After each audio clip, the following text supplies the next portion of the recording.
Hello everyone, एक बार फिर से स्वागत है आप सबका सीएलसी यूट्यूब चैनल पर। आज की क्लास में इलेक्ट्रिसिटी चैप्टर को कंटिन्यू करते हुए नेक्स्ट टॉपिक हम डिस्कस करेंगे जो है रेजिस्टर। तो आज की क्लास में हम रेजिस्टर को डिस्कस करने वाले हैं। रेजिस्टर के कॉम्बिनेशंस कैसे होते हैं, उसके बेस पे न्यूमेरिकल्स जो भी हैं वो हम डिस्कस करेंगे। तो शुरू करते हैं अपना आज का टॉपिक जो है रेजिस्टर। रेजिस्टर क्या होता है बच्चे, ये डायग्राम में आपको दिखाया गया है। रेजिस्टर कुछ इस तरह का दिखाई देता है। तो यहाँ से आपको क्लियरली पता चल रहा है कि इसके दो टर्मिनल्स होंगे। एक टर्मिनल ये है बच्चे और एक टर्मिनल ये है। रेजिस्टर होता क्या है? रेजिस्टर एक इलेक्ट्रिक कंपोनेंट है जो क्या करता है, दैट लिमिट और regulate the flow of electric current in an electronic circuit. एक इलेक्ट्रॉनिक सर्किट के अंदर इलेक्ट्रिक करंट के फ्लो को रेगुलेट करने के लिए जिस कंपोनेंट को हम यूज करते हैं उस कंपोनेंट को कहते हैं रेजिस्टर। रेजिस्टर का सिंबल क्या है बच्चे? इस तरह से ये रेजिस्टर का सिंबल आपको दिखाया गया है। जब हमने सिंबल्स को डिस्कस किया था वहां हमने इसको पढ़ा था। ये कौन सा रेजिस्टर है? यहाँ पे फिक्स वैल्यू रेजिस्टर है। अगर यहाँ पे एक एरो होता तो वो एरो क्या शो करता है कि वो वेरिएबल है, हम वहां पे उसकी वैल्यू को चेंज कर सकते हैं, लेकिन यहाँ पे हम इसकी वैल्यू को चेंज नहीं कर सकते। इसकी यूनिट की बात की जाए तो resistance, it offer resistance. Okay, next, तो रेजिस्टेंस की ऐसा यूनिट होती है बच्चे ओम। एक एक्टिविटी बच्चे करते हैं इसके बेस पे, दैट इज एक्टिविटी 11.3। इस एक्टिविटी में बच्चे क्या किया गया है, ये आपको सर्किट दिखाया गया है। इस सर्किट में क्या क्या लिया गया, एक सेल है, एमीटर है जो करंट की वैल्यू को मेजर करेगा, की जो एक स्विच का काम करती है, और यहाँ पे ये 1 2 3 4 इस तरह से लिखा हुआ है। तो 1 रिप्रेजेंट एक नाइक्रोम की वायर ली है जिसकी लेंथ क्या है बच्चे, L है, और एरिया ऑफ क्रॉस सेक्शन क्या है, A है। दूसरे केस में यहाँ पे ये सेकेंड, यहाँ पे क्या किया, इसकी जो लेंथ है उसको क्या कर दिया, डबल कर दिया। जो पहले लेंथ L थी, अब सेकेंड केस में जो लेंथ है उसको हमने डबल कर दिया। थर्ड केस में हमने क्या किया, हमने नाइक्रोम की वायर ली है, लेंथ भी सेम ली है, लेकिन यहाँ पे हमने थोड़ी थिक वायर ली है, यानी हमने उसका एरिया ऑफ क्रॉस सेक्शन बढ़ा दिया। फोर्थ केस में हमने क्या किया, वहां पे हमने मटेरियल ही चेंज कर दिया। पहले हमने नाइक्रोम की वायर ली थी, फिर हमने नाइक्रोम की वायर को रिप्लेस करके एक कॉपर की वायर को यूज किया है। अब इन चारों केसेस में आपको क्या देखना है कि एमीटर में रीडिंग क्या आएगी, आपने करंट की वैल्यू को नोट डाउन कर लेना है।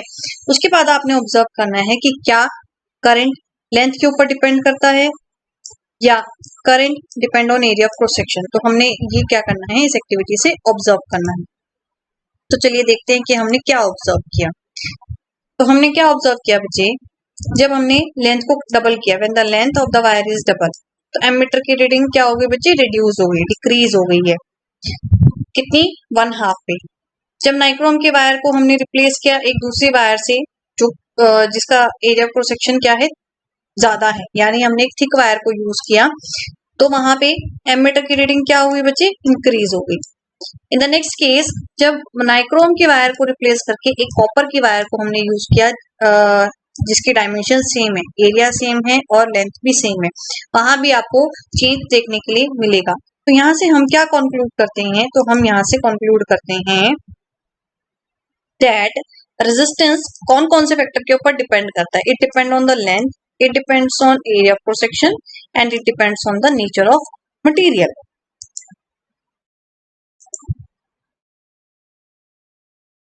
चलिए इसको फॉर्मूला यहाँ से डिराइव करने की कोशिश करते हैं। अभी हमने बोला डिपेंड्स ऑन लेंथ, तो लेंथ के ऊपर कैसे डिपेंड करेगा, तो रेजिस्टेंस डायरेक्टली प्रोपोर्शनल होता है किसके, लेंथ के। इनवर्सली प्रोपोर्शनल होता है किसके, एरिया ऑफ क्रॉस सेक्शन के। तो उसको कैसे लिख सकते हैं हम, are directly proportional to length L and inversely proportional to 1/A। Inverse कर दिया मतलब 1/ समथिंग, 1/ एरिया। तो इसको फॉर्मूला के टर्म्स में हम कैसे लिखेंगे, लिखते हैं इसको। तो इसको इकट्ठे करके हमने यहाँ पे लिखा आर प्रोपोर्शनैलिटी का साइन L/A।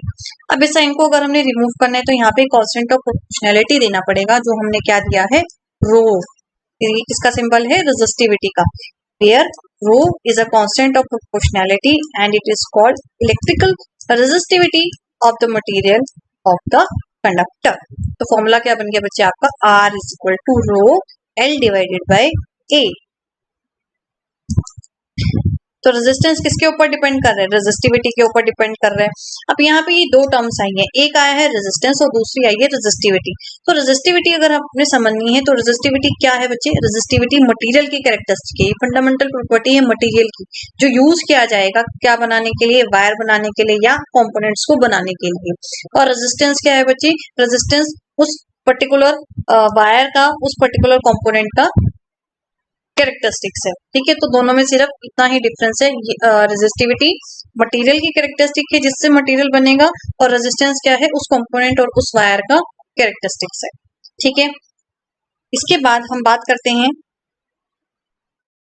यहाँ पे इसकी जैसे कि रेजिस्टेंस की यूनिट हो गई बच्चे क्या, ओम। रेजिस्टेंस की यूनिट क्या है बच्चे, ओम। तो रेजिस्टिविटी की यूनिट क्या होगी, यहाँ से इस फॉर्मूले को हम लिख सकते हैं रेजिस्टिविटी के लिए, rho equal to R A divided by length L. तो यहाँ पे जब आप इसको पुट करोगे तो रेजिस्टेंस की यूनिट हो गई ओम, एरिया मीटर स्क्वायर और लेंथ मीटर। तो 1 मीटर से मीटर कैंसिल हो जाएगा और यूनिट के आगे बचे ओम मीटर। अभी मैंने बोला ये किसकी कैरेक्टरिस्टिक्स है, ये मटेरियल की प्रॉपर्टी है, मटेरियल की फंडामेंटल प्रॉपर्टी है, मटेरियल को कैरेक्टराइज करती है। अब हम स्टडी करते हैं, हमने पढ़े हैं कंडक्टर पढ़े हैं, इंसुलेटर पढ़े हैं, तो उनकी रेजिस्टिविटी हम देख लेते हैं। जैसे कि फर्स्ट पॉइंट मेटल और एलॉयज, इनकी जो रेजिस्टिविटी है वो क्या होती है बच्चे, लो होती है। कितनी लो होती है उसकी रेंज दी है 10⁻⁻8 ओम मीटर से लेकर 10⁻⁻6 ओम मीटर। इनकी रेजिस्टिविटी कम है, that's why they are good conductor of electricity, मतलब ये रोकेंगे नहीं ज्यादा, रोकथाम नहीं होगी ज्यादा, और यहाँ पे करंट जो है वो इजिली फ्लो करेगा। Metal and alloys. Next is insulator. Insulator जैसे कि रबर और ग्लास, यहाँ पे रेजिस्टिविटी हाई होती है। रेजिस्टिविटी क्या है 10⁻12 से लेके 10⁻17 ohm metre. In the next point resistance और रेजिस्टिविटी दोनों ही टेम्परेचर के साथ क्या करते हैं, वेरी करते हैं। Next point alloys. एलॉयज को यूज किया जाता है बच्चे, कहाँ यूज करते हैं इसको देख लेते हैं और क्यों यूज करते हैं। एलॉयज जो है हाई टेम्परेचर पर ऑक्सीडाइज नहीं होंगे, क्या नहीं होंगे बच्चे, ऑक्सीडाइज नहीं होंगे, जल्दी से बर्न नहीं होंगे। That's why they are used for, they are used in electrical heating devices जैसे कि इलेक्ट्रिक आयरन, टोस्टर एक्सेट्रा। यहाँ पे किसका यूज किया जाता है, एलॉयज का यूज किया जाता है। इन the next point tungsten. Tungsten को कहाँ यूज करते हैं, टंगस्टन को एज अ फिलामेंट यूज किया जाता है इलेक्ट्रिक बल्ब में। वेयर एज कॉपर और एल्यूमिनियम, कॉपर और एल्यूमिनियम कहाँ यूज करते हैं, इलेक्ट्रिकल ट्रांसमिशन लाइंस में इसका यूज किया जाता है। ये थ्योरेटिकल पॉइंट ऑफ व्यू से काफी इंपॉर्टेंट है, इसका यूज कहाँ किया जाता है और क्यों किया जाता है। तो डिस्कस करते हैं अपना नेक्स्ट टॉपिक। नेक्स्ट हम डिस्कस करते हैं इसके बेस पे न्यूमेरिकल। तो फर्स्ट न्यूमेरिकल क्या है बच्चे आपका, आपको क्या करना है, how much current will an electric bulb draw from 220 volt source. आपको सोर्स वोल्टेज कितनी दी है 220 वोल्ट, आपको करंट कैलकुलेट करना है, और बल्ब का जो रेजिस्टेंस है वो कितना है 1200 ओम। तो चलिए इसको कैलकुलेट करते हैं। आपको पता है ओम्स लॉ, ओम्स लॉ क्या कहता है बच्चे, ओम्स लॉ कहता है V is equal to I R, V equal to I R. तो आपको V भी गिवन है, R भी गिवन है, यहाँ से आप क्या करोगे I को कैलकुलेट कर लोगे V डिवाइडेड बाय R करके, जो कितना आया 0.18 एम्पियर। एक पार्ट और है इसी एग्जांपल का, उसमें क्या किया आपने, एक इलेक्ट्रिक हीटर लिया, सोर्स आपने सेम रखा है 220 वोल्ट, आपने डिवाइस चेंज कर दिया, पहले आपने बल्ब लिया था, अब आपने एक हीटर लिया है, यहाँ पे बच्चे ओम आएगा, यूनिट ऑफ रेजिस्टेंस इज ओम। ठीक है, इस केस में भी आपको करंट कैलकुलेट करना है, तो कर लेते हैं। यहाँ पे ओम्स लॉ अप्लाई करके, यहाँ पे ओम्स लॉ अप्लाई करा तो कितना आ गया, equal to I R, I 220 divided by 100 that is ohm 2.2 ampere. तो क्या आपने डिफरेंस नोट किया, दोनों केसेस में जो करंट की वैल्यू है वो डिफरेंट है, हालांकि जो सोर्स है वो क्या है आपका सेम है। तो यहाँ पे डिफरेंस क्या है, उस रेजिस्टेंस का, यहाँ पे रेजिस्टेंस क्या है, यहाँ पे रेजिस्टेंस क्या था, ज्यादा था, और यहाँ पे रेजिस्टेंस की वैल्यू क्या है, कम है। दैट्स व्हाई यहाँ पे करंट की वैल्यू जो है वो डिफर कर रही है।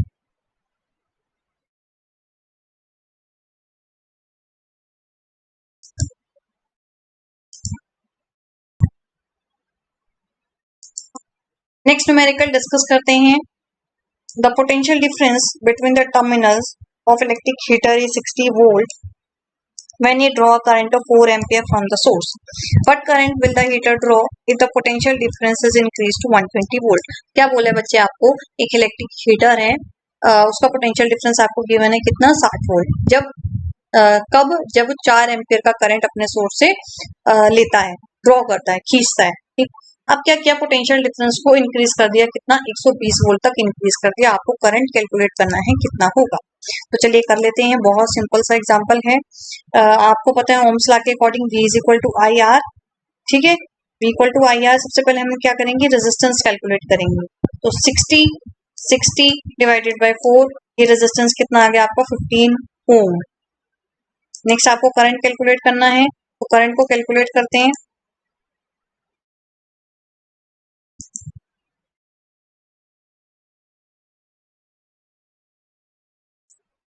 Next is potential difference. जब आपने 120 वोल्ट पे इंक्रीज किया, 120 वोल्ट पे जब आप इसको इंक्रीज करते हो, तो इंक्रीज करने से क्या हुआ बच्चे, आई करंट निकालने हम। अब पोटेंशियल कितना है, 120, रेजिस्टेंस आप सॉल्व कर चुके हो, तो दोनों की वैल्यूज पुट कीजिए और करंट को कैलकुलेट कीजिए, जो कितना है आपका 8 एम्पियर। नेक्स्ट न्यूमेरिकल देख लेते हैं बच्चे। Next numerical, resistance of a metal wire आपको गिवन है, 1 मीटर लेंथ वायर की है, लेंथ कितनी है, 1 मीटर, रेजिस्टेंस कितना है, 26 ओम, कितने टेम्परेचर पर, 20 डिग्री सेल्सियस टेम्परेचर पर। देख लेते हैं आपको कैलकुलेट क्या करना है इसके अंदर। इसके अंदर आपको कैलकुलेट करना है, रेजिस्टिविटी कैलकुलेट करनी है आपने, और मटेरियल बताना है कि उस वायर का मटेरियल क्या है, किससे मिलकर वो बनी है, किस मटेरियल की बनी है। तो रेजिस्टेंस कितना गिवन है आपको, 26 ओम। चलिए पुट करते जाइए फॉर्मूले में। फॉर्मूला आपको पता है, R equal to rho L divided by A. Put कीजिए, ओके। रेजिस्टेंस 26 ओम है, डायमीटर कितना गिवन है, 0.3 mm, 0.1 मिलीमीटर में 10⁻³ मीटर होते हैं। इस डेसिमल को भी आप शिफ्ट करोगे तो यहाँ पे पावर कितनी बन गई, 10⁻⁴। लेंथ कितनी गिवन है, 1 मीटर गिवन है। फॉर्मूला पता है आपको, rho is equal to R equal to rho L by A होता है। रेजिस्टिविटी के लिए लिखोगे तो RA divided by L. Area pi R square को यूज करेंगे, यहाँ पे बच्चे ये पाई है, it's not P, it's pi. और रेडियस और डायमीटर में भी आपको रिलेशन पता है, d² बाय 2 करोगे तो d² अपॉन 4l। सारी वैल्यूज पुट करने के बाद रेजिस्टिविटी कितनी आई है आपकी, 1.84 10⁻⁶ ओम मीटर। अब आपने इसका नेचर भी बताना है, मटेरियल बताना है, किस मटेरियल की ये बनी है। तो मटेरियल को देख लेते हैं, ये आपको टेबल गिवन है, वैल्यू कंपेयर कीजिए, 1.84 किसकी है। तो जब आप इसको यहाँ से देखते हो तो 1.84 किसकी वैल्यू है बेटा, मैंगनीज की वैल्यू है। तो यहाँ पे ये जो रेजिस्टिविटी है ये किसकी आई है, मैंगनीज की आपने कैलकुलेट की है। वो वायर किस मटेरियल की है, मैंगनीज की है। चलिए नेक्स्ट देख लेते हैं इसमें, नेक्स्ट न्यूमेरिकल। नेक्स्ट न्यूमेरिकल में क्या किया बच्चे, एक वायर ली है जिसमें मटेरियल की लेंथ क्या है, L, area cross section A, resistance is 4 ohm. What would be the resistance of another wire, दूसरी वायर का रेजिस्टेंस कितना होगा अगर उसकी लेंथ को हम रिड्यूस करते हैं L/2 और एरिया क्रॉस सेक्शन को डबल करते हैं, लेकिन मटेरियल सेम है, एक ही मटेरियल की बनी है। तो चलिए करते हैं। फर्स्ट वन के लिए रेजिस्टेंस को हम ऐसे लिखेंगे, R1 is rho L divided by A। ये कितना गिवन है आपको, 4 ओम के इक्वल गिवन है, यहाँ पे मेंशन है आपको स्टेटमेंट में। सेकेंड वायर के लिए लिखिए, R2 is equal to rho L/2, length बोला है हाफ करनी है और एरिया को डबल कर दिया, तो फॉर्मूला क्या बन गया, 1/4 रो L/A। ये रो है बेटा रेजिस्टिविटी, ठीक है। और रो L/A किसके इक्वल है, R1 के इक्वल है, तो यहाँ पे लिखते हैं 1/4 R1। और R1 की वैल्यू कितनी है, 4 ओम, तो 4 से 4 डिवाइड हो जाएगा, रेजिस्टेंस कितना आ गया बच्चे, 1 ओम।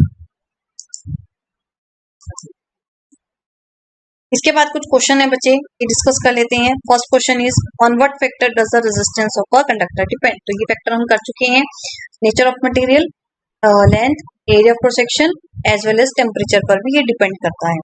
Next, will current flow more easily through a thick wire और a thin wire of same material when connected to same source, why. आपको पता है रेजिस्टेंस डायरेक्टली प्रोपोर्शनल होता है किसके, नहीं sorry, resistance is inversely proportional to area of cross section. तो यहाँ पे जो करंट है वो थिक वायर से इजिली पास करेगा as compare to the thin wire, ठीक है बच्चे। Next, Let the resistance of electrical component remains constant while the potential difference across the two ends of component decrease to half of its former value. What change will occur in the current through it? आप क्या change occur? तो question की statement पहले समझ लो बच्चे, क्या बोला है आपको, रेजिस्टेंस क्या है, कांस्टेंट रहने वाला है, पोटेंशियल डिफरेंस जो है उसको डिक्रीज कर देंगे, उसकी फॉर्मल वैल्यू से क्या करेंगे, उसको हाफ रिड्यूस कर देंगे। तो आपको बताना है कि करंट में क्या चेंज आएगा। तो आपको पता है V equal to I R होता है, according to Ohm's law V is equal to I, sorry यहाँ लिखते हैं V equal to I R.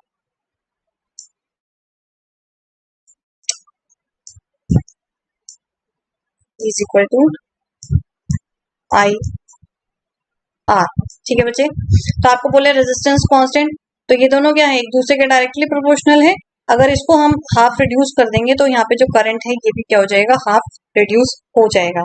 तो for the same resistance current is half of the former value. Done. Next question, why are coils of electric toaster and electric irons are made of alloy rather than a pure metal?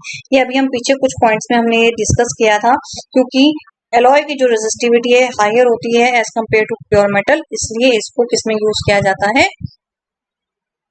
Electric toaster और electric iron में use किया जाता है। अब use the data in the table 11.2, answer the following. अब पीछे एक table हमने किया था, मैं एक बार फिर से आपको दिखा देती हूँ ये टेबल, ये वाला टेबल बच्चे। इस टेबल से आपने इस क्वेश्चन को आंसर करना है। क्या क्वेश्चन है बच्चे, which among iron and mercury is better conductor, iron और मर्करी में से दोनों में से कौन सा कंडक्टर जो है वो बेटर है। तो among iron and mercury, iron is better conductor because resistivity of iron is less than the resistivity of mercury. Resistivity और कंडक्टिविटी एक दूसरे के इनवर्सली प्रोपोर्शनल है। अगर रेजिस्टिविटी कम है तो उसकी कंडक्टिविटी क्या होगी, ज्यादा। तो आपसे तो बेटर कंडक्टर पूछा है, तो बेटर कंडक्टर कौन सा है बच्चे, iron. Next, which material is the best conductor, कौन सा मटेरियल सबसे बेस्ट कंडक्टर है। तो सबसे बेस्ट कंडक्टर कौन सा है, जब आप उसको स्टडी करोगे तो सबसे बेस्ट कंडक्टर कौन सा है बच्चे, आपका सिल्वर, सबसे बेस्ट कंडक्टर है सिल्वर। देख लेते हैं यहाँ पे, एक बार आपको दिखा देती हूँ मैं टेबल में।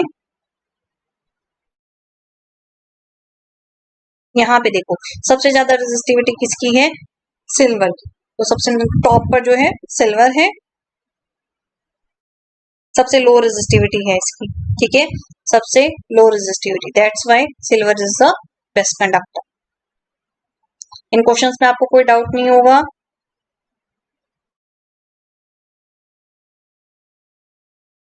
चलो,